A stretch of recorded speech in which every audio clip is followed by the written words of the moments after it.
Please join me in reciting the Pledge of Allegiance. I pledge allegiance to the flag of the United States of America and to the republic for which it stands, one nation, under God, indivisible, with liberty and justice for all. Thank you. It's now 6:35 p.m.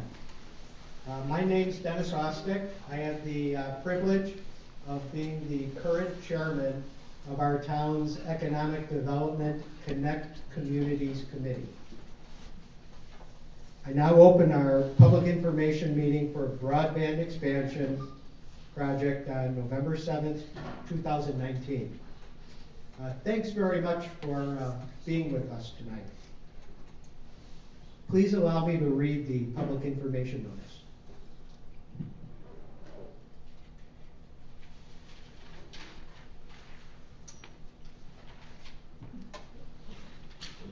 If I had an iPad. Public notice is hereby given that on Thursday, November 7th, 2019, at 6:30 p.m., the Economic Development Connect Communities Committee of the Town of Boulder Junction will hold a public information meeting at the Boulder Junction Community Center in the Boulder Lake Room. The purpose of the meeting is to allow information to be presented regarding the expansion of affordable, high-speed internet in Boulder Junction, and to answer public questions and comments relating to this topic. The public is encouraged to attend and to participate in the meeting. A quorum of town board members and other town committee members may be in attendance at this meeting for information gathering purposes only, and no town board or town committee action will be taken at this meeting. Thanks for letting me read it. Thank you, Town Chairman Dennis Rice and Town Supervisor Laura Birch for being present. And thank you if there are any other town committee members present.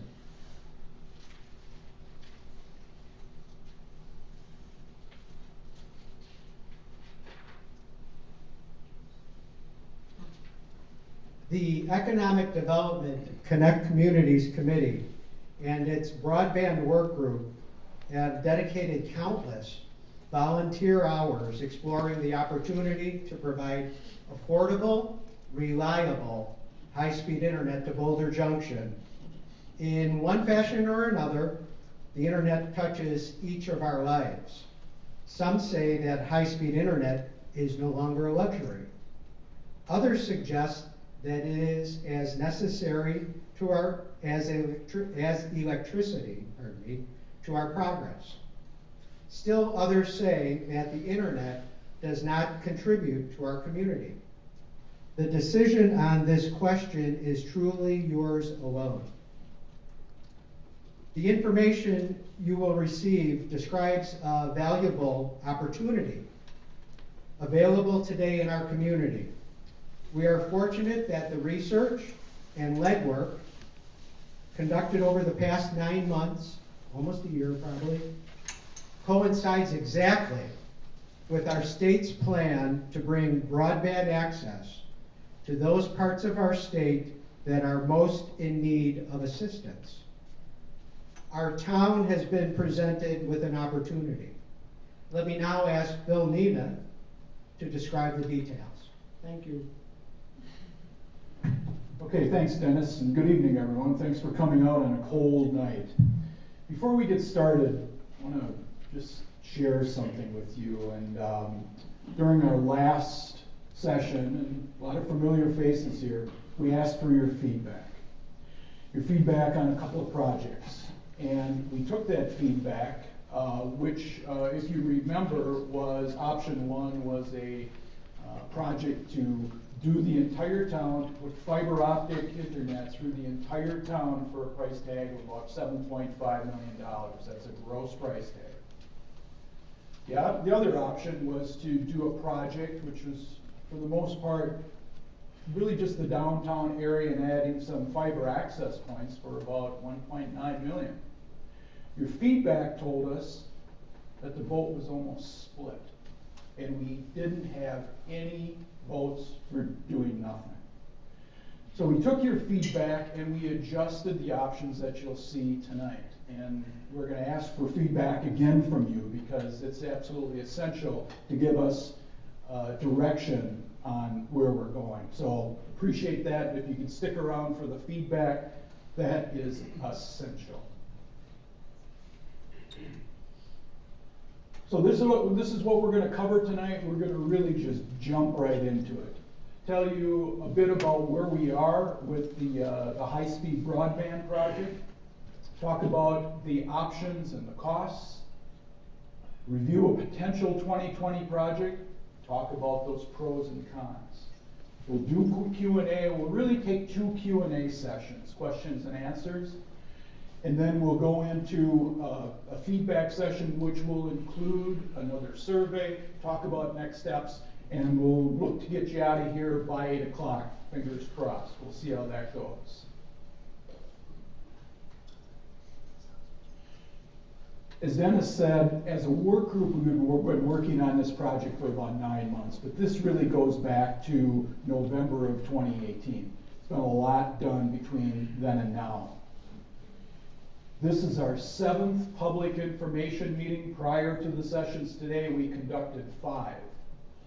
We have received and refined estimated costs and conceptual designs from CenturyLink. And that's been, over the last month, that's been a significant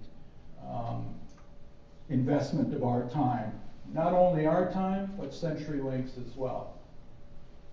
We're going to share the status with you today, and we're getting ready for Boulder Junction to make a decision on this subject. Dennis said this is an opportunity. This is an opportunity for Boulder Junction that may not ever present itself again. And here's why. As you know, we've been working very closely with the Wisconsin Public Service Commission and their grant program. Had a couple of meetings, several meetings, went to a training session, and attended a webinar yesterday. This year, coming up in 2020, there is $24 million in grant funds available. That's more than the previous 6 years combined. In 2018, they had 22 million in requests. So what they have available in 2020 is 2 million more than what they had available in requests in the last period. That is opportunity. We don't know what the interest is going to be this year, but it is opportunity. And we're going to go through that opportunity here a bit, and Steve's going to come up and help with that. So let me just provide some context. We have 2 options. The first option is a multi-year phased approach, and they're both using CenturyLink, and it is fiber to the premise. It's not using DSL anymore. It's fiber to the premise. And it includes, and we'll show you this on maps, but the village area, what CenturyLink is calling the village. Boulder Junction Northeast, which is kind of that northeast corridor from where we're sitting today up to the north and to the northeast. And then it includes South Trout and Man Lake areas. These are unserved areas in the township of Boulder Junction where their internet service is practically nothing. When we include that in a grant submission, that helps our scoring significantly. So we've included that. And I do want to stress this project, option 1, would be 1 year of probably 4 years to complete the entire township. It's a bit less to chew off financially next year, and then spreading that out in future years. But it is an option. Steve's going to talk through these numbers. Option 2 is fiber to the premise in 2 years. So that's that big project that last time we were talking about doing in 1 year. We took your feedback, and we're trying to hit that sweet spot. And that sweet spot, we think, is 2 years. And Steve will talk more about this, but we're trying to maximize the grant funding that we think our township might get over that period of time.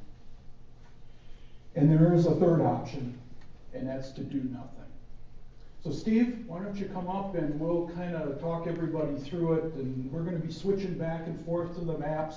And this is a period now where let's just make this an open dialogue, a conversation, and we'll answer your questions. But Steve's going to give you more information. Yeah, so we'll kind of go through the columns here to give everybody an idea of what we're looking at. As Bill mentioned, this is basically what we're going to be covering. An LU is what's called a living unit, so that's going to be any house, any business, anywhere that could be a potential internet customer. So we can see that the entire township is comprised of 1,353 of those. In our phase 1 project, we would be covering 919, and what that represents is 68% of the total township. And so the cost of that project is around $3.1 million. CL contribution, that is what CenturyLink is going to contribute to that phase. This would be what's left for the grant funding and for the town. So it's about 1.2. Again, as Bill said, we've been trying to decide how much we think is the maximum that the Public Service Commission will be willing to give in each year, and we think it's around 1.25. So you can see that's kind of what's driven our numbers. Cost per living unit on this is $1,310 roughly. Another thing that everybody needs to know is everything here is just projected costs, right? Nothing's been engineered. CenturyLink thinks they're somewhat close, but I don't want anybody to sit here and think that these are exact numbers, because they definitely aren't. Until it's engineered, they're not going to be absolutely accurate. The next phase, or the next project, is going to be doing it in 2 years. And so if we do it in 2 years, at the end of the second year, everyone in the township will be covered. The cost of the entire township is 7.5. CenturyLink's contribution is 1.2. So if you can see this, CenturyLink, to cover the additional 32%, is only giving us another $500,000 to do that. And the reason for that is the way they come up with their calculations is per living unit. There's much fewer living units in the second phase. You can also see that the second phase is substantially more expensive than the first phase is. So what we've done in the first phase is we've kind of carved out the areas that we can get the most bang for the buck for the township. And then we also carved out the area, as Bill said, on South Trout and Man Lake, where people are underserved. So in this one, we're covering everybody. 2.5 million is what we expect we could hopefully get in 2 years. 1.25 this year, 1.25 next year. Cost for Boulder Junction is 3.8. Cost per living unit goes up to 2,809. So, questions on that? Greg? But in your option 1, you're talking about 1 of 4 phases. You have to do the other 32%. Absolutely. Those costs aren't up there, right? They're not. So the cost per unit is a little misleading. It might look like it's lower, but We still have to cover the other, absolutely. And we don't know what opportunities are out there. Certainly, number 1 gives us the flexibility to maybe seek out some other grant opportunities that are out there, but we don't know. We don't know what grant opportunities will be out there, and we don't know if we'll get the grants. So, And it's probably a good distinction to make. These are 2 different options. So if we go with this option, the commitment the town would be making would be these numbers. What we do this time next year for a 2021 project, we have to figure out. There are some unknowns there. As opposed to option 2, as Steve said, this is not binding, it's not locked in, but we think that's about where it's going to be, at least CenturyLink does. If we choose to go with this project, there is more definition. Steve, do you want to go to the map? Yeah, and we'll kind of talk absolutely. through the map? So this is the first option map, and so as Bill described, this is that area downtown, and then everything to the northeast. So everything within the shaded area would be fiber to the home or to the business at no cost. We also have the area down here, which is South Trout and Man Lake, which we know is completely underserved or not served. Again, that's fiber to the home. If we look at all those dots there, Steve, let's just break here and point out one other thing on the rationale why we selected this area.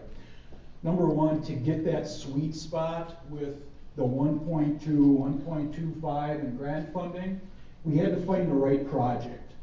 And Steve was worked with CenturyLink to do that. This one fit real well. The other reason why this project is attractive, the fiber ends here, today's fiber ends here, and it picks up back here. This would get us really close to having some redundancy with the CenturyLink network, redundancy that doesn't exist today. And so by redundancy, what we mean is that if the fiber connection goes out that's running north, it would then fail over to this one here, so we hopefully wouldn't have the outages or as many outages as we experience today. So the red dots, those are what are called access points. So we know in the township of Boulder Junction that there's roughly 62 miles of existing buried fiber optic cable. And so the cost per living unit of putting in additional access points where people could hook in to the fiber is actually relatively low. So it's a good value for the town to put those access points out there. It's a little misleading because those access points aren't exactly where they're going to be, but it's going to be a fairly large number of people that are able to hook onto these at no charge if they're within 600 feet of the access point. And the reason they came up with those locations roughly is they said anywhere where there is 5 residences or more within 600 feet of a potential access point. And that's where they stuck all of those. And so that would be the entirety of the phase 1 project. That's going to handle roughly 68% of the living units in the township. Future years, we got to deal with the other 32, and as Greg astutely mentioned, those are the more challenging 32%, right? Those are the long runs of fiber. And so hopefully there'd be other funding out there that we could get that would help us with those runs, but there's no guarantee of that either. Well, and then the other aspect is we have continued to work with CenturyLink, and we start focusing in on areas. They see efficiencies in their construction process. And in most cases, that's when we've looked at these specific areas, they've tightened it up, and we've seen that price fall a bit. So that's one benefit of waiting and doing better planning and being more strategic about the way we do it. The other option is we can look at other options as well. Maybe we can privatize the trenching to lower the cost. Perhaps there are some fixed wireless options we could look at. Those are all options which in option 1 we might consider for those future years. Steve, why aren't there any access points within the yellow? Yeah, good question. There actually are, right? So we know that within there, everybody is going to be able to hook into fiber at no charge. So there is probably 15 or 20 access points at least in there. But since it's shaded, we just omitted them. Okay. Not as many questions as this morning. Okay. Well, let's go back and run through the spreadsheet and talk about tax impact. So Justin from Barrett is here and has been working with Steve and with Laura to get us information as to what it might look like to borrow money and what is the tax impact of that borrowing. So what we've done is we've broken this up into borrowing the money over a 15 or 20-year period. And if you have taken a mortgage, that can be significantly different. Your monthly payment can be significantly different. So let's take option 1. Option 1, the tax on $1,000 or the $1,000 value for 20 years is 14 cents a thousand. For 15 years, it is 21 cents a thousand, and that's based upon borrowing 1.2-ish $million. Right? If we look at a $200,000 home, the tax impact on that borrowing for 20 years is $28 a year. At 15 years, it's $45 a year. Looking at this next project, at option 2, $3.8 million was our focus point. And the numbers change a little bit. So the per thousand rate at 20 years is 36 cents. At 15 years is 72 cents. So it does make a difference, that money and that time in which you borrow it does have a different impact. On the $200,000 home, $72 over 20 years, and $144 if we borrow for 15 years. With those figures, is that including all 1353 residences for both A and B? Or for both 1 and 2?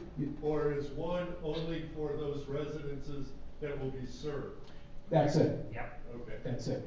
So if you look at So these. if you don't get it, you're not paying somebody else's portion. You are? Yeah, that impacts everyone. That, So that tax rate will impact everyone if you get the service in that first phase or not. Dick, you had a follow? might clarify the cost to the homeowner, that you're paying a bill to CenturyLink, the service provider, dependent on the type of service you subscribe to, and then you're also paying your property taxes. You're showing the portion of your property tax increase for that Exactly. portion of the. That's exactly right. What you engage in service that you buy CenturyLink, that is separate. Keep in mind, if you use Dish today, you're no longer using cable for cable TV because they're gone. If you use Dish, you can get rid of Dish and you can stream your TV off of the internet today. Laura. So in option 1, this is only covering that initial phase in the first year. Correct. We'll have to go back for more financing information and cost possibly for the second, third, and fourth year. Absolutely. So that's 1 year, guys, and then the second is the complete picture. Yeah, that's right, because if we select and move with option 1, we'll be back here doing the same thing next year for a 2021 project. Yeah, it's quite possible that these numbers here will eventually be the numbers after this thing is completely phased out. Yeah, it could be. Or higher. Or higher, yeah. Could be higher, could be lower, nobody knows, right? A lot of unknowns out there. Other questions? Greg? In the first meeting that I attended, we talked a little bit about the opportunity and the likelihood of grant. And this is a little bit different than the previous meeting, so that's new information relative to now. Are you talking about the 1.25? Yeah, these guys have gone to a meeting, they've networked a little bit, and that's kind of what they feel is kind of the maximum they'll do. And Bill, you can maybe talk a little bit about how you arrived at that number. Yeah, so we've gone to a couple of training sessions, attended a couple of webinars, have had some back and forth. And the answer to the question we received was, in the past, we have maxed a grant for one project at about $800,000. With this level of funding, we expect that we will have a couple of projects that are over $1 million in grant funds.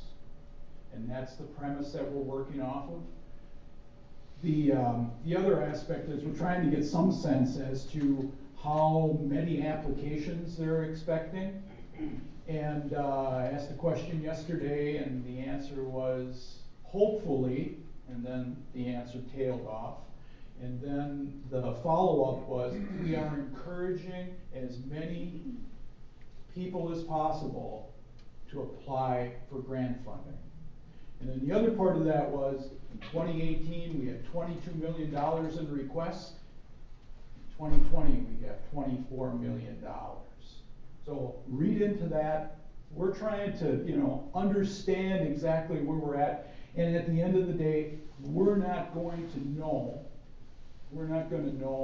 how much enthusiasm there is around the state for these projects we should assume that it's gonna be competitive, and based upon the input that we received, we think that that is the max that one community could get.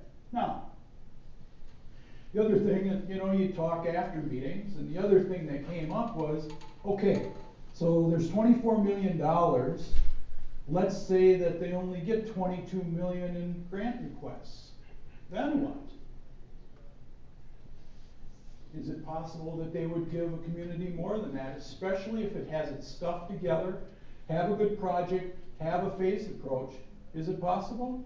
I don't see why not, because that grant funding is there to give, to invest and grow broadband, high-speed broadband. We don't know. Wish we had a crystal ball, make life a whole lot easier. Bill and Steve, just to be clear on the second one, what there's something here I'm trying to figure out how it adds up here. The grant, what would you requesting from the PSC, from the Public Service Commission, in year one on the second option? 1.25, and then 1.25 in the next year, assuming we needed that much, might be less. Right, okay, so a total of, in each year, a total of 2.5. 1.25 each year for a total of 2.5, yeah.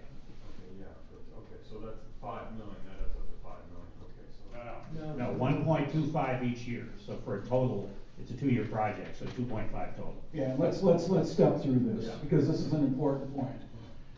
Total project, 7.5 million. We know that CenturyLink is gonna contribute 1.2 to that That's project. the key. Yes, Okay, yeah, that's the key. very key, yeah. And then, what do we do from a split standpoint? We've said that if the PSC can give us 2.5, the town's commitment on that is $3.8 million.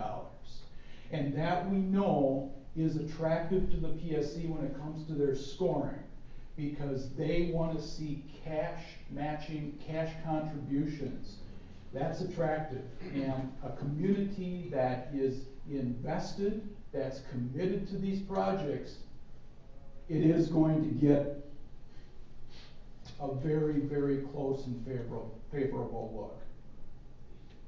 That we've been told. Yes? I just have a question. For those of us that already have CenturyLink with high speed 40, this Congratulations, by the is way. impact us, right? This won't have any impact on us. Well, it definitely will. So let's say that you have 40. Likely you have maybe 40 by 4 if you're lucky. I don't know what your upload is if you have. So the more people use the internet, they start using the cloud, and information starts traveling both ways. They put an emphasis on download speed with DSL, because DSL is pretty limited as far as what it can provide you in bandwidth. So they always use a lot of download because people are downloading movies and watching TV or whatever it happens to be. The nice thing about fiber is it's symmetrical. And so last week when we looked to see what their pricing was for a gig up and down, so that is, a gig is way, way more than you have, $65 per month for a gig. So what they're doing is they're saying, we're going to advertise a gig at a very reasonable price, knowing that most people will never even use a gig. But it's a great marketing ploy for them just to sell the gig. But you're right, you may never need. Well, that's what 65 is what it's costing us per month now. Right, so you would pay the same thing, but you'd have a gig up and down.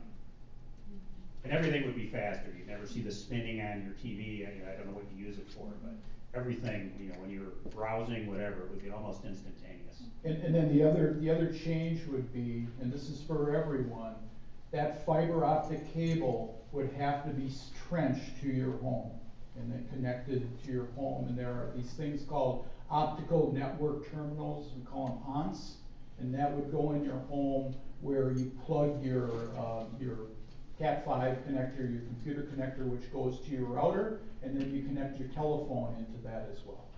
So another difference too is the fiber requires far less equipment, and it also doesn't require the electricity that's required for your DSL. So we know we have outages all the time here. One little unit goes out somewhere, and an area goes out, right? With this, it should be far less outages, just because it's a simpler product. So, on the 600, I'm back to the 600 feet. So if you're more than 600 feet, first 600 feet is free, say, So now let's talk about that for a minute. That's with the access points, right? Yes, So, yes, I'm back to access. yeah, so the access points would be if you wanted it in year one, right? And you said, you know what, I'm willing to pay for it. Yeah. I want the extra. It would be $1.88 a foot. That's what it says. Yeah, $1.80 a foot after the 600. Now, if you waited, our plan would be to take care of it for you, but we don't know when that would happen. Yeah, and we're having conversations about that, because that's kind of a tough one. Many property owners are within a couple hundred feet of the road. But we also have quite a few private roads in the township, and those could be, I suppose, you know, some of them might be close to a mile long. You know, how do we wanna handle that? And there are a couple of ways. We can use that 600-foot threshold, and just have the customer pay for anything beyond that, or we could have the town pay for it all. Now, from an attractiveness standpoint, I think for everyone, you just soon take care of it right now, but the price tag's gonna be a little bit higher. So that's a piece of detail that we need to figure out with the CenturyLink engineers, and then make a call on which direction. Because if like Sue, you're a good example. I don't know what there are, 3 or 4 other property owners down there. You know, how do you work that out? It gets pretty complicated. Well, the other thing too is the way that CenturyLink prices is out, it's not the distance from the road or from the fiber, it's the distance from the access point. And the location of the access points is somewhat arbitrary. So it'd be unfair to charge somebody that didn't happen to be near an access point more than somebody happened to be near one. So it definitely simplifies it to take care of everybody. And that's only if you're wanting to speed up the process and get it the first year.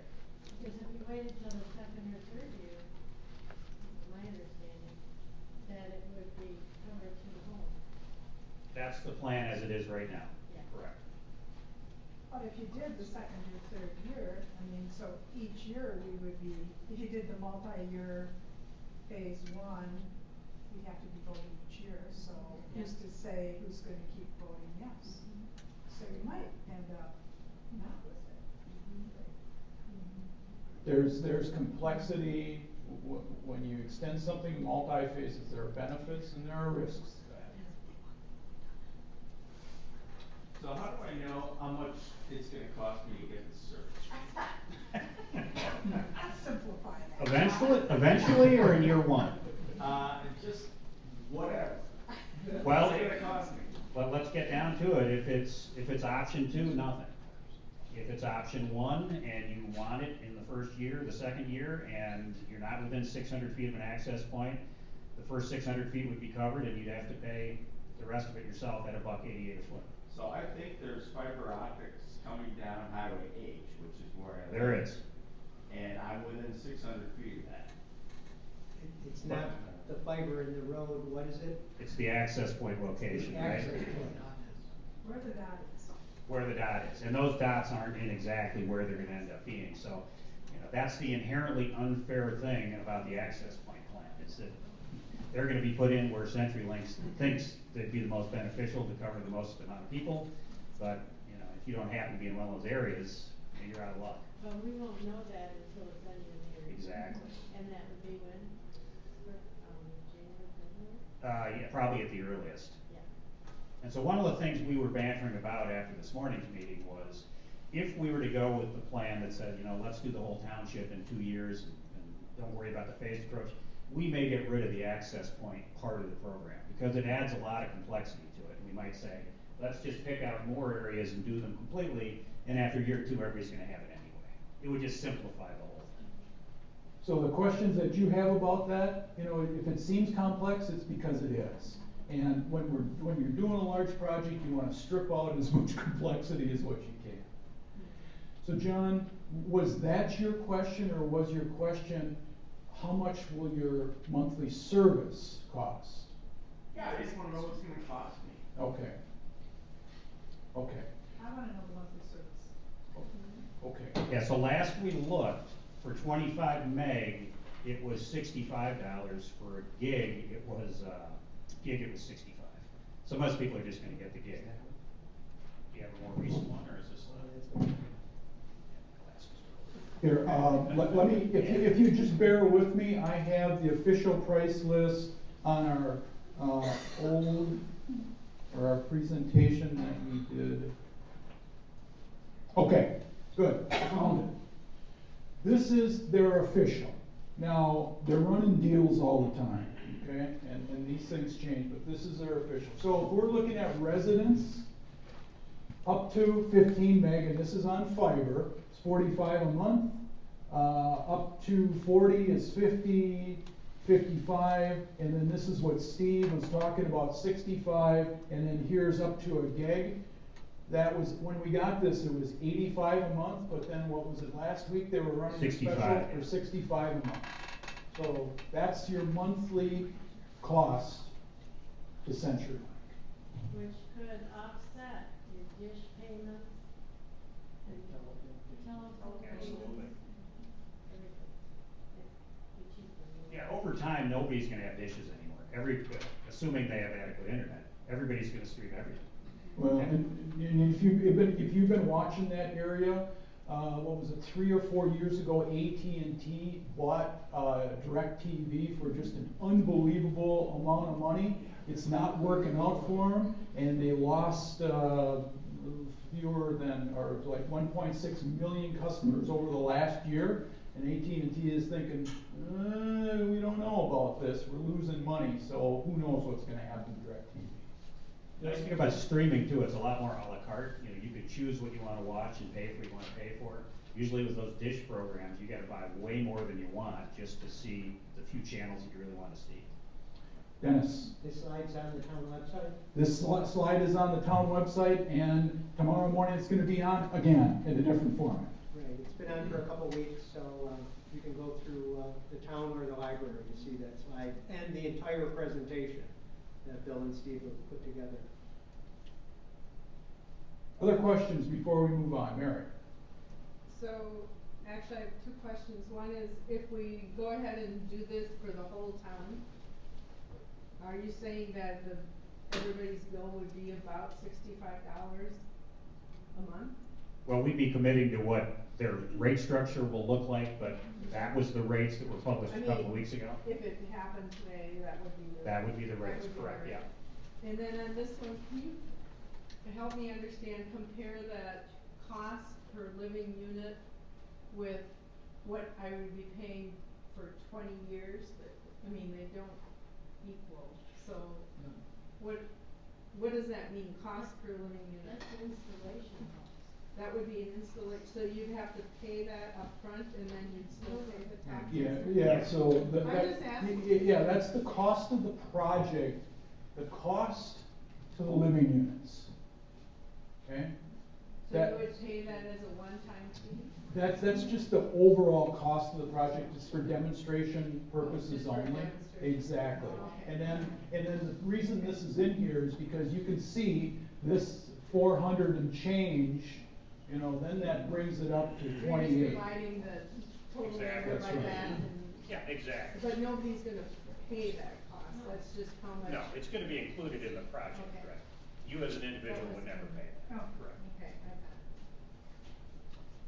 it. It really just kind of illustrates the cost of the first one, that it's a thriftier plan, but the fact of the matter is we gotta cover the other 32% anyway, and that's gonna be a more expensive phase for sure. And if you go with number one, and you have to come back the next 3 years, even if you do approve it every single year, ultimately, if you take 15 or 20 years, that cost is gonna come pretty close to, if not more than, what the second cost is right now. Yeah, it's what we don't know, right? There's a lot of grant funding out there, but we know there's gonna be a lot more competition for those grants, Right. so maybe there won't be any more available funds. It really is a crapshoot. So another crapshoot would be that 2.6 million to do the other 30-some%, in the future, whether that's next year or several years down the road, with improvements in technology, will that number change? Or don't we know? Or if we're talking about doing, you know, in some cases there would be a hub that would send out a short wireless signal that maybe you don't need that extra 600 feet beyond where that hub is? I mean, I know those things exist now in other areas. Those are some options that, if we selected option one, would give us the ability to further research.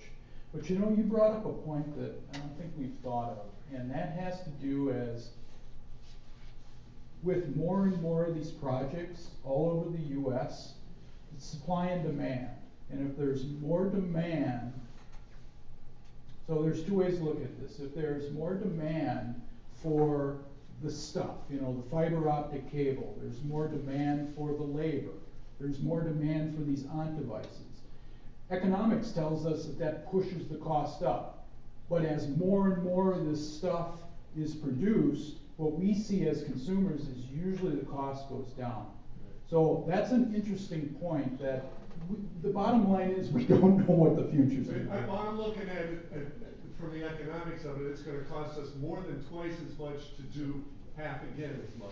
Correct. So, looking at it from that point of view, it may be more beneficial to do option one, and because it's not gonna cost us exponentially more than what it's already gonna cost us to do option two. And it may be a whole lot less using other technologies. It's possible. Could be. So how do you intend to move forward with this? Well, we're presenting it to you. We still have some more that we've got to go through tonight. And then we're going to ask for feedback from you. That feedback is going to be shared with our town board. And then that takes us to the electors meeting next Thursday night. And at the electors meeting, there's going to be a special electors meeting that is going to hold an advisory vote on one of these options. And then that is the information that the town board is going to take to make a decision.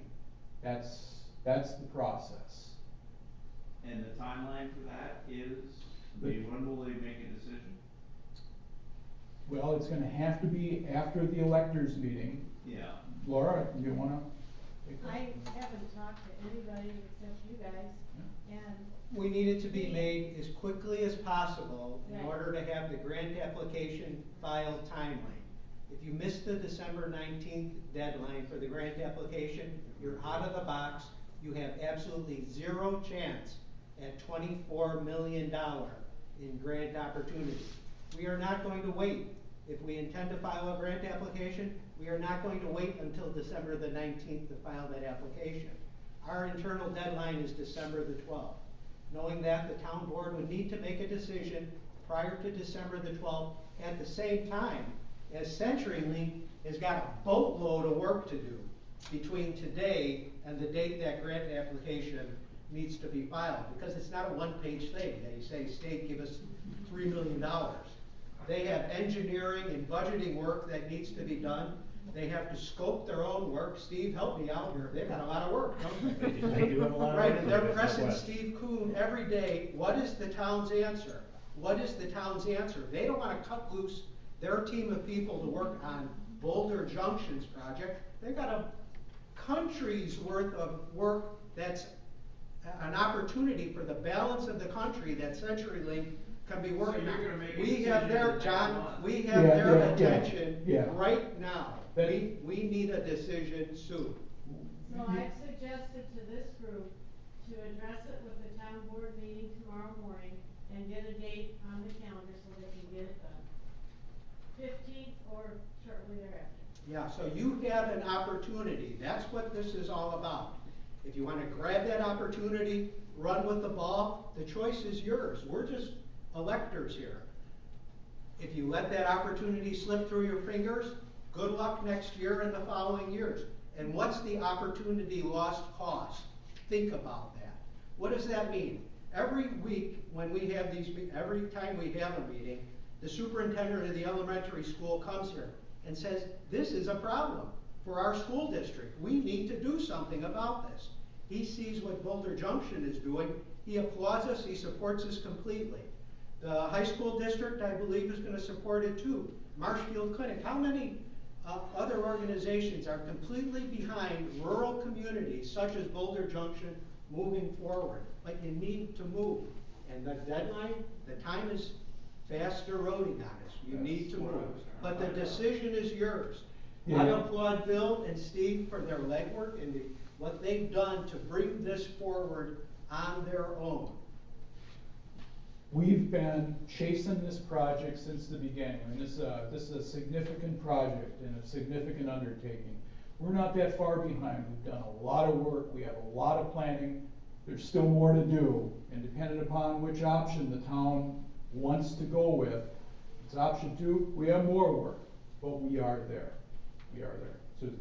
Yeah, I just wanted to throw out, I thought about this since this morning, I came this morning as well, and my only concern with not choosing to do it all at once, which is option 2, is just from a sheer construction standpoint, every time you mobilize and demobilize, mobilize and demobilize, there's a premium to that. So on top of the cost of the project, there's gonna be a premium, just to bring all the guys back out, get the project on the books, get it on plan. Excellent point. Yes. Brett? Just to clarify this grant application stuff. Option 2 is for 2 years, but do you have to apply it for 2 grants, or is that in 1 grant? 2. So then you don't know whether. True. So actually, essentially, option 2 could be like option 1, but just 2 phases. True. That's all I'll say about that. Okay, let's move on, because we have some more to cover. Courtesy of Justin, this is what we received, and it's the same numbers at the top that we showed on the spreadsheet. However, the impact is broken out for a $100,000, $200,000, and a $300,000 home. I know it's hard to see back there. Just let me run this down. At 1.2, the maximum impact for 15 years is $63 a year, or $42 a year. And at 3.8, it's $108, or $216. And then the other thing to consider is, right now, interest rates are pretty attractive. Is that true, Justin? That's true. That's true. Interest rates are attractive. I asked this morning, and I'll ask it tonight. How many people in here think there will not be a recession in the next 4 or 5 years? Raise your hand. That's an impact too. Okay. All right, a couple of other maps. We're just going to show you. These are the maps that we received from CenturyLink. It provides a bit more detail. There's a lot of stuff on here. But what they did is focus on the living unit areas, and it gives us some more clarity. So this is the kind of detail that we've been getting from CenturyLink, and Steve's been going back and forth, sometimes 2 or 3, 4 or 5 times a day with them to adjust. And then this map is South Trout. This is the South Trout and the Man Lake project, with the fiber that gets us a little bit closer to some level of redundancy.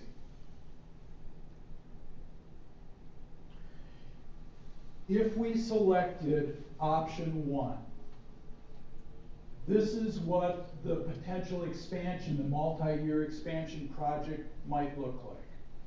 We've already talked about what 2020, the phase 1 would look like. 2021, we've done work on North Trout and Island, so we're pretty confident about those areas. But then it would be Gresham, Wild Rice, Clear, and Big Lakes. And we think that would be a chunk of work that would be similar to phase 1. In phase 3, that's the rest of Boulder Junction. So you're looking at this probably thinking, that's 3 years. And you're right. But whenever you have a big project like this, there's always some cleanup. There's always some tough to reach places that we might not get to in 2022. So that's why there's a 2023 phase 4. That's what kind of our thinking is. and we want to share that thinking with you. So if I live on Highway H, I'm looking at phase 3. Yeah, that comes down to the detail of it, That's, you know. yeah, You're kind of in an in-between area there, you know, but. Yeah, if it makes sense, John, to do that, and it's hard for us to really say what makes sense. And like Susie said, when you're doing construction projects, it makes sense to do common areas. We can't answer that. Yeah. Okay. But it's a plan to get everything done within a finite period. That's the proposal, and we're asking the town board to get behind a plan to cover the entire town within a finite period. But for doing that, each of those points is a vote. Is that correct? Likely, yes. So we'd be back here again doing it again. As a group, I can tell you that we would prefer to not have to do that every year, But it's not about us. it isn't about us. That's No. right. Yeah, we would have to do this same thing next year, decide what areas are covered and. Because we really do enjoy it. It is, it's fun. It's right. In a work kind of way. Nothing else to do, no. All right, Susie? Would CenturyTel get to rebid each of those additional phases? So their labor rate and everything could change? Yeah. It could, Yeah. absolutely. And then that's part of the discussion process that we have, trying to tighten that up. Absolutely. Yeah, it's a good time to probably bring up the costing thing. So we asked them to give us a proposal with a cost estimate, which is what we have now. They're gonna tighten that up again, as far as phase 1 goes, they're gonna tighten that up and we should know that number tomorrow, hopefully. And that'll be a more specific number, and then once they actually build it, that's when the final number comes out. So even on that first phase that we think we have nailed down pretty well, even that could change to a certain degree. But they've told us that they think they're close, and close means plus or minus 10%. So we're not expecting any terrific surprises. And then the other aspect for us to consider in a project is we're not going to get 100% take rate. We as a community, if we're going to do this, we should ensure that we and CenturyLink are as successful as what we can be, but not 100% of our residents are going to take the service. They won't. And I think it's just practical for us to understand that. Yeah, I'm gonna tag on to what Dennis said right here. A lot of our discussion's been on cost and what this is gonna run here, but one thing we're not talking about is from a tourist standpoint, and that's the unknown benefit of what this is gonna do for increasing our tourism. And we're all going to all these meetings about how we're gonna bring more tourists to the area. I've got customers that tell me they don't have friends and family out here because they don't have the broadband for them to do business on their phone and their laptops. And I think this could be one of the unstated side benefits of this is how that's going to affect our tourism and put us at advantage over our neighbors. Yeah, and that's a good reminder. I know we're getting on an hour here and people start getting squirmy after an hour. So this is the pro-con for these projects, and we could be at this all day. But what we've done is for option 1, it's got a lower cost. It's got a lower 2020 cost. And for some, that might be attractive. It is the highest return on investment, 68% of the entire township for 42% of the cost. So if you look at it from a business standpoint, it is the highest ROI. We are covering one unserved area, which is very important. If we extend it out, and we haven't really talked about this much, but if we do extend it out, there is the potential for CenturyLink to get some more federal funding, CAF 3 funding, to use to lower that cost. So that's one of the benefits of extending it out, potential benefits. We already talked about the time to look at other opportunities and the funding. But what's really important is it provides the opportunity to immediately start marketing Boulder Junction as a high-speed broadband community. We can't do that today. So that with either one of these projects, that is immediate. And then we think that it maximizes the PSC grant funding. The cons over on the other side, We gotta go through this again and again and again. Inflationary costs, and we don't know about grants. We're never gonna know about grants.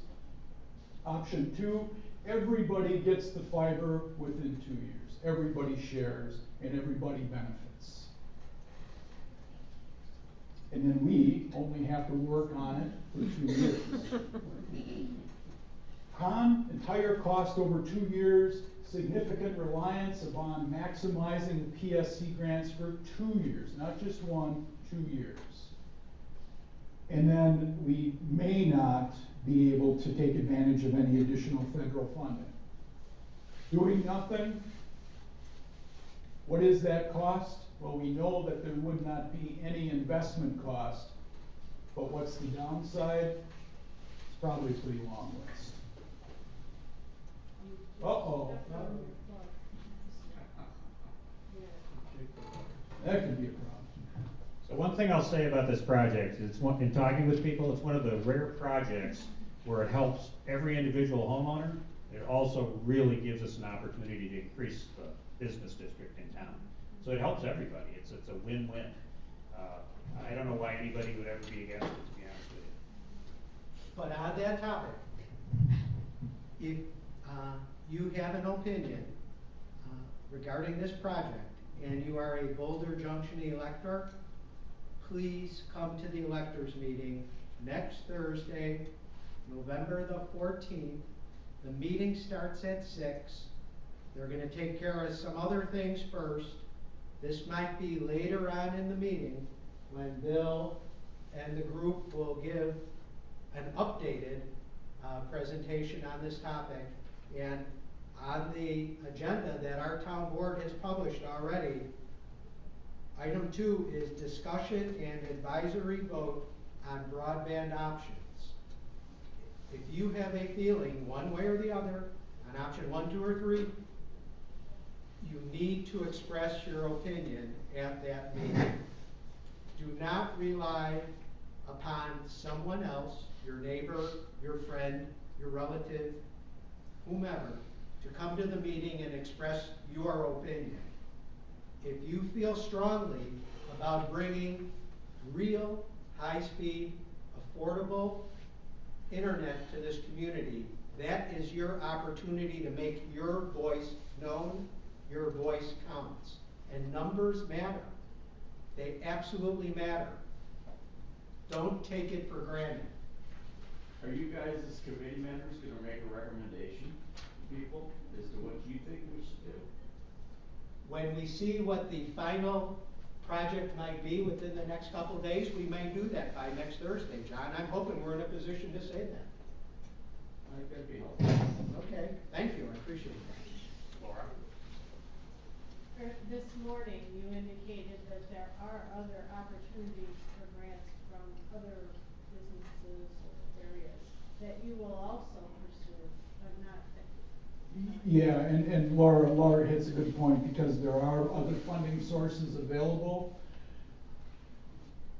Government grants, I'll just box them as government grants, but private foundation grants, there are a lot of private foundations out there that are looking for, everybody's really interested in high-tech projects today. There's individual donations, so absolutely we'll be pounding the streets, as they say. So continuing on with that thought, we know that there's 24 million available for 2020. Do we know what's available for 2021? 24 million. So Another 24. Another 4. That's Okay. right. And that's been written into the state budget. Would that change? Probably not. Probably not. Beyond that, We don't. Sort of biannual Yeah, budget. crystal ball. That's right. So let's go, Susie, if you just hold that for a second. Let's just go and go into what Dick brought up. Why would we want to invest in high-speed broadband? And there are a lot of points here, let's just bucket them. It keeps people here longer. Part-time residents may, and we've heard this, people have told us, may become full-time residents. Seasonal residents may stay here 1, 2, 3 weeks or months longer. visitors, just visitors to the area, friends, relatives who may not come now because their jobs depend upon them having connectivity if they're on vacation or not. If we have this high-speed broadband and it's reliable, they will come and they will stay. So that's kind of that bucket. And then there's this next bucket of what the opportunity provides. And that opportunity provides Boulder Junction to be able to market itself as a high-speed broadband community, inviting high-tech, e-commerce, consulting companies who need this high-speed internet back and forth to be able to conduct their business. Other new businesses, eco-friendly businesses which have multiple employees. And those are the economic reasons why these types of projects are successful for communities. The school enrollment, Dennis already talked about that. We need to enhance and protect that school enrollment, and the only way to do that is to bring families in here. That's it. And then the other part is, we've seen the studies and the resources are here, that having high-speed broadband increases property values 5 to 11%, and that 11% is the high end when you have access to 1 gigabit speeds, which we would. And then it's really everything else, but if you drive down Main Street, you'll see a lot of for sale signs and a lot of empty buildings.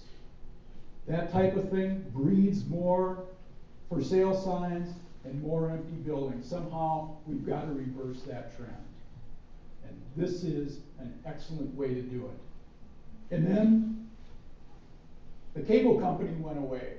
So there are, 200 subscribers who don't have TV anymore. This is a great way to provide TV today and certainly into the future. Okay, I'll leave it there. Can I just say something, Bill? Sure you can, Dennis. Thank you. You've never known me not to say it. I'm going to say it. And these aren't pipe dreams, what Bill is talking about. We already received a handful of letters in support of this project, and we haven't really gone out to the community yet, even though we will go out to each of you to write a letter of support. Today I get a letter. The town gets a letter. I'm a proud Boulder Junction resident who is fortunate to have founded a very successful internet-based company in the North Woods. While I'm no longer the owner of the company company continues to strive with nearly 100 full-time employees in the area.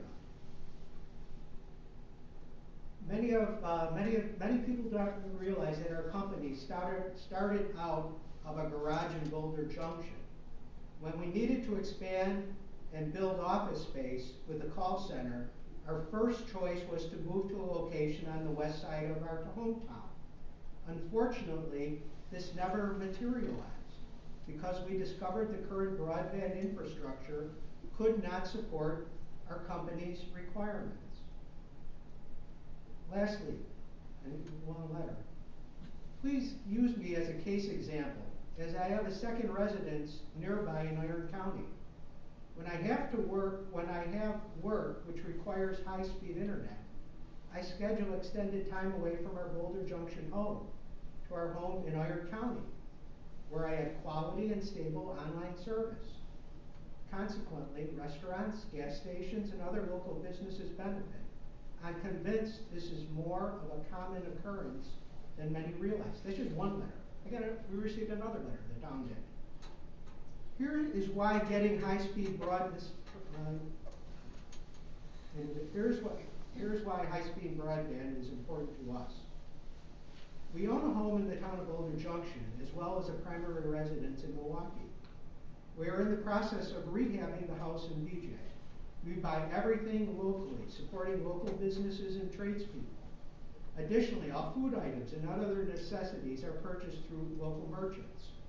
We try to spend as much time as we can in northern Wisconsin. My wife is a telephonic nurse call manager, case manager, with a large insurance company. She is assigned to their Chicago office, although she services clients primarily in California. She works remotely from our residence in Milwaukee and has attempted to work at the Boulder Junction house, utilizing a hotspot through her cell phone provider. This has been difficult and limits what she can do in her job. If high-speed broadband were to be implemented, she would be able to perform her job with ease, thereby allowing us to spend more time in Boulder Junction. It goes on and on. These are real examples. So it's not paper on a piece on the wall. These are people that are telling us why it's important to them, why it's important to come on November the 14th to the electors meeting and let your voice be known, one way or the other. Sorry. Thank you, Dennis. All right, let's break. Any other questions that you have? Because then we're going to go into feedback and show you some next steps, and we're going to get you out of here. Susie. I just wanted to say earlier that you guys have strategically done some things to put ourselves as a community in position. The certification, those are all things that the grant people are paying attention to. The Man Lake area is another thing that is part of the, you've mentioned it, but I want to point that out. You're not just throwing your hat in the ring with everybody else. You're trying to find out what the hot buttons are for the committee that will be awarding the grants and position us to be in a better place. And in the future years, more people will probably catch on to that and be savvy to that and be doing that, but I think we're in a good position to be ahead of the curve on some of those things right now, which by next year we may not be. So I appreciate that you've thought about that. We've listened and learned. Laura. The early bird gets the worm. You gotta do it. Can I just ask anything more? Sure. Justin, is there anything that you need to add? Is there anything we've said that needs to be modified? Now's your chance. No, I mean, from the numbers perspective, I mean, they are the numbers, and I'm using conservative interest rates in the analysis. And like the road project, you know, we started out being conservative in our initial analysis, and when we actually went to the bond market and sold the bonds, it came in much better than anticipated, which, you know, I would hope that this would be the same situation. I'm going conservative, and then hopefully it would come in much better. But the other point I would make, you know, and we have a place on Fish Trap Road, and I try to come up once a month, because I love it here. To your point, it's very challenging for me to be up here for an extended period of time because of the internet. And I have to, you know, have client calls, I have to email, I deal with large documents. It's very challenging to be up here. I think I know my family would definitely spend more money up here if we were up here for an extended period of time. The other challenging thing, you know, from my perspective, with having young kids, is most of their stuff, we live in the Milwaukee area, most of their stuff now is on the iPad. All their homework, they need that stuff, and my wife is, you know, very adamant that they need to do their certain things on the internet to do their homework so they don't get behind. If they're up here for an extended period of time, that becomes an issue. So, you know, it's not only just from a business perspective and you know, us being up here, but it's also now trickling down to the kids needing to have it. You need to write a letter. And I think one thing we didn't touch on too that somebody brought up this morning, this isn't the end of things, right? So once we get this done, and I'm fully confident we're going to, the next thing is to obviously advertise the town, which you talked about. But the next thing is more housing to take care of more people that hopefully will come to live in the town. And cellular, improving the cellular. So this isn't going to be the end for us, but this is a really good foundation to really kick Boulder off in the right direction. Yeah, and Steve's right on, because this, adding the broadband, is not the goal. The goal is transforming Boulder Junction into a sustainable community for the future. And hey, this is the way to do it. Thank you for adding that. Great. Is voice over internet protocol available? Can you? Oh, absolutely. We use it at Coontail. Yeah, to give you an idea, at Coontail, which you'd think we have decent internet service, we have 3 DSL lines just to run our business there. right? So we should have just one fiber line is what we have. We have 3 DSL lines, it still isn't enough. Our IP phones, which is what you're talking about, we get, call quality issues, when everybody's using the phone at the same time. So, yes, it definitely will. So you probably won't use your regular phone over time. And I'll echo that because almost all of my meetings are via IP, voice over IP. Are there other communities in the area that are doing this also? Tushwaters, Super good question. We are definitely on the forefront, because I have people asking me all the time, other town chairmen saying, what are you guys doing? Can you help me? And we're like, okay, just wait, because we don't really know what we're doing yet, and so we're hesitant to do it. But I would say, if we pulled this off, we would be the envy of, one of the envies of the state. When we pull this off. But to your point, if we wait, there's gonna be other communities looking at us right now. I don't know how many people we had at the meeting this morning, and those people were here just kind of checking out Boulder and what they're doing. And so, there might be more grant funding in the future, but there's gonna be a hell of a lot more competition for that money. Sanger was here too, so. But Land O'Lakes has a fiber to the premises project. They're working on what, 600, 400? 600. 600 living units. And as a result of the fiber to the premises project in Land O'Lakes, they landed the call center. And Chris Stark behind you from the UW Wisconsin, they got 10, 12 employees at that call center, and apparently they're thinking of expanding. The only reason they could do that was because they had the high-speed, the fiber. It's the only reason they could do that. As indicated by the letter that I read. With this business from a Boulder Junction resident would have been in Boulder Junction, couldn't be because there was no fiber to the premise. And that call center wanted to be in Boulder as well. She told us that. Okay. Well, she might branch out. That's right. You never That's know. exactly right. And the other thing when you bring up Land O'Lakes, our project is better than Land O'Lakes because it's gonna serve everybody. All of Land O'Lakes isn't served. Our plan is to get everybody. Mary. Just as a comparison, when we raised the money for this building right here, that was sort of out on the forefront too, and we got it done for a great building for a small amount of money, and within the first year or two after that, we had 4 other communities right around us come in and want to talk to the town, to the community foundation, like, how did you get that done? Chris came in and asked me to come and speak at a meeting, in the Wisconsin meeting for the same thing on the foundation. How does the foundation and the town get something like that done? We're at an opportunity point here that we can be that first person again. Otherwise, who knows, there might be 8 towns around us doing the same thing next year. There will certainly be more. We know that. Yeah. Okay, let's, so thank you for the questions. We're gonna go to feedback. We have another survey for you. Steve and Dennis are gonna help, and I'll kind of go through it for you. 3 options. We kind of switched the options. They look a little bit different. So option 1 is that option 1 project where it's phase 1 of a multi-phase project.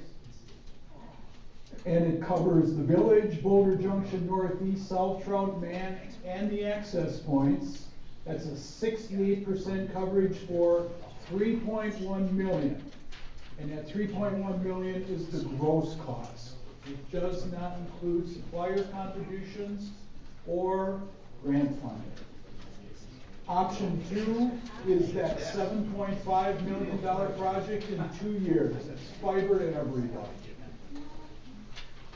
And then option 3, I do not support an investment in high-speed broadband.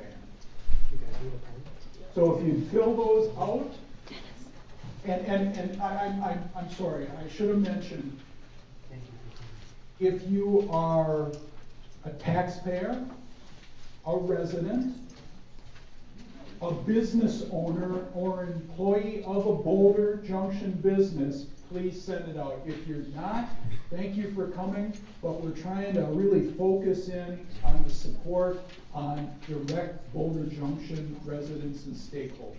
So if you put those over here, I'm going to show one more slide. This is the box.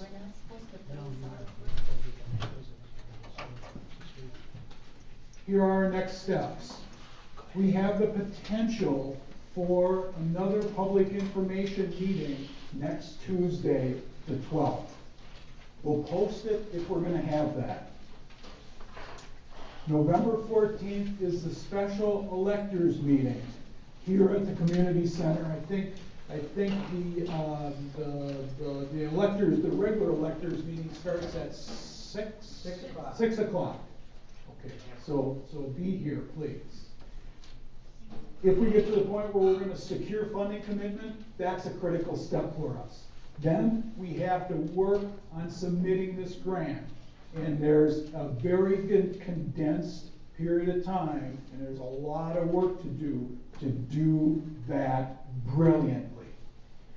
If we're going to submit this thing, we're not just going to pencil whip it and get it in there. We are going to do it better than anybody else can do it. That is important. The deadline is the 19th. Our goal is to submit on the 12th. We will continue to solicit any additional grant funding, any additional foundation funding, any additional personal donations, because that stuff is critical and really shows the amount of support that is crucial for us to get a grant.